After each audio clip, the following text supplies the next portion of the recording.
So mga master, sa video ito magbibigay tayo ng konting tips sa pag-align ng PVC panel pag ganito yung setup. So makita natin dito sa video na naglagay tayo ng temporary na PVC panel kasi dito para makuha natin yung alignment dun.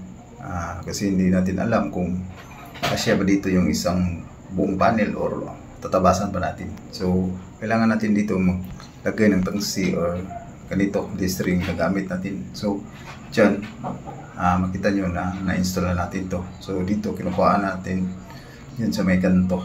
So napaka-importante ng ganitong pamaraan kasi hindi mo alam kung saan tatama yung panel natin, kulang ba o sobra ba. Kasi pag sa sunod na installation mahirapan ka talaga pag hindi ganito yung setup mo. So dito nagdugtong na tayo sa kabila. So makita natin na short yung panel natin dito. So maglagay lang tayo ng parang asiroho sa pinaka first para tatama yung natin first panel natin dito sa reference natin.